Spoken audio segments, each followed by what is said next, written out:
Paging Dr. Bautista, you are needed at intensive care unit. Paging Dr. Bautista, you are needed at intensive care unit. Kamusta siya, Tol? Wala pang malay. Inilipat siya ng kapatid niya sa private room.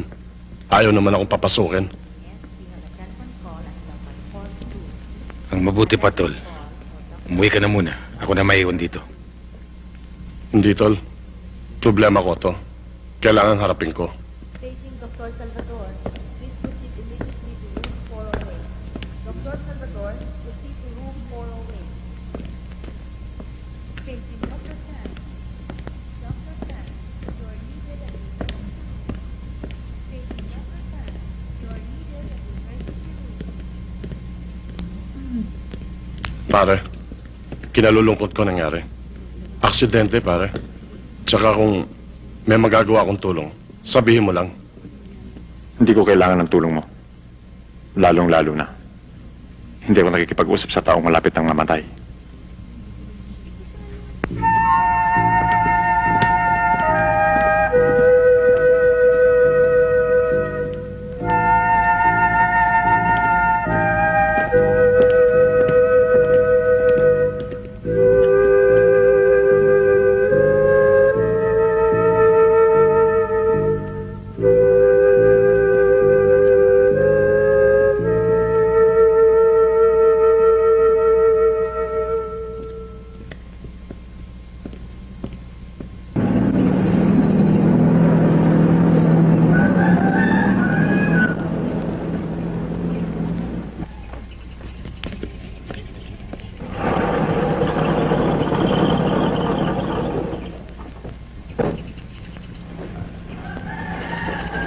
Magandang araw sa inyo.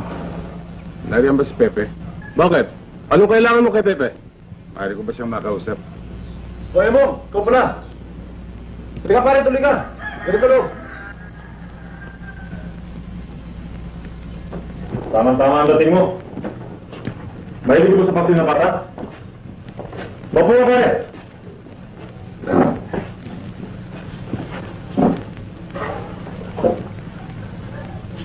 Regalo pa ito ng isang kumpare ko eh. Sa kabilang baryo. Pasensya ka na pare. Hindi kita nabati sa ospital. Marami kasi akong iniisip noon. Kamusta nga pala yung kapatid mo? Mabuti. Buhay pa. Ay, yung kapatid mo naman. Mabuti rin. Pero may problema. Talagang ganyan ang buhay pare. Puro problema. Oh, pulutan ka muna. Pag nagustuhan mo yan eh. Tsak nakaharapan natin oh. Hindi pare, minum ka. Una, maaga pa eh. May mga pala ako ng usapan.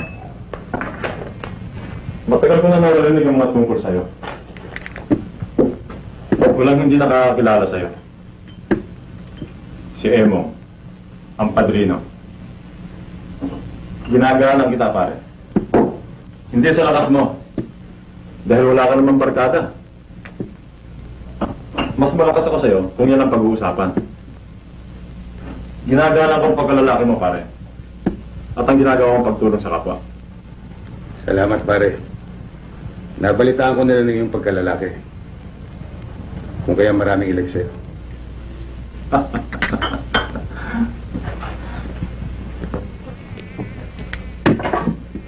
Alam mo pare, maraming taong napakagago. Kinatatakutan ako. Dahil siguro alam nila kung anong gagawin ko sa kanila kung mainis ako. Pero niniwala ka ba pare na madalas rin ako matakot? Naniniwala ako, pare. Wala namang taong hindi natatakot. Ikaw rin pare? Lamang siguro, marunong ko makinig. Marunong ko magtimpi ng galit. At siguro, madalas ka rin tumalikot at malis. Naiingit ako niya. Pero ang ipagmamalaki ko rin sa'yo, ay yung pagkalalaki ko at ang salita ko.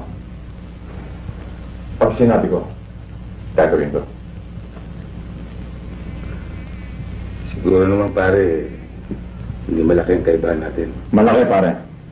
Malaki ang pagkakaiba natin. Sigurista ako eh. Hindi ako nagpapakasakali. Pag may kinatatakutan ako, Inuunahan ko. Pinapatay ko. Tingnan mo pare, kahit na sinong isang duwag dyan, bigyan mo ng pagkakataon. Maaari siya maging isang mamamatay tao. Diyan nga tayo iba.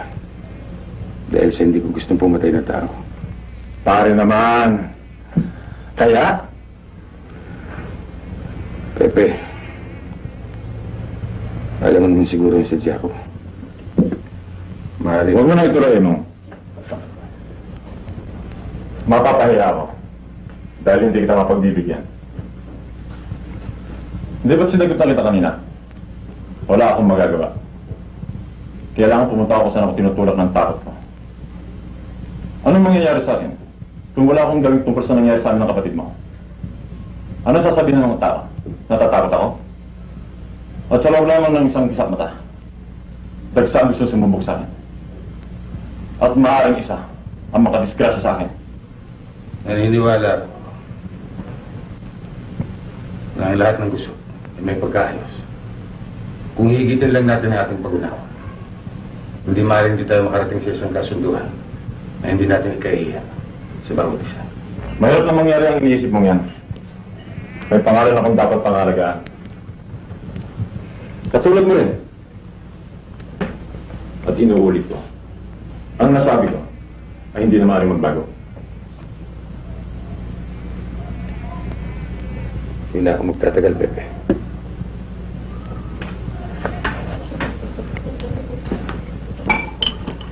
Emo,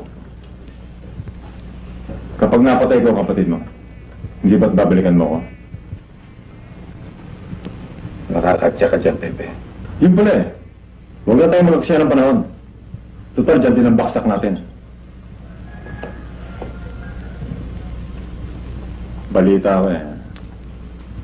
45 rin ang hawak mo. Tapusin na natin dito. Dito lang di ba? Kaya, Kunin mo. ba't pa natin paabuti sa ganyan? Hindi ba natin maaaring pag-usapan ito? Tapos na ang pag-uusap natin. Alin sa dalawa? Patayin ko ang kapatid mo o kunin mo yung baril mo?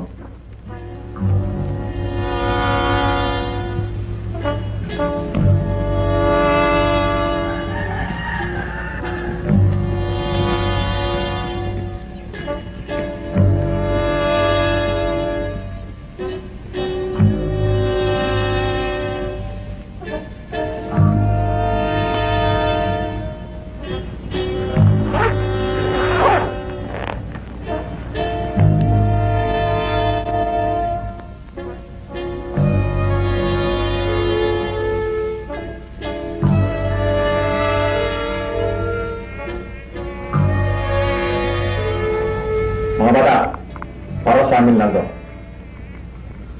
Wala mananagod sa mangyayari dito sa loob ng bahay. May kasabihan tayo.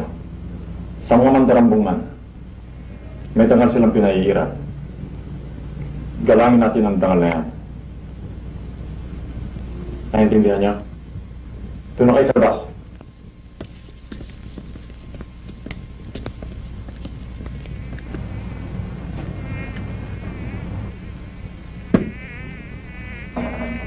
Emo, pagkapunan lang ako sa muso ng bote, isa na sa atin ang lalangamin.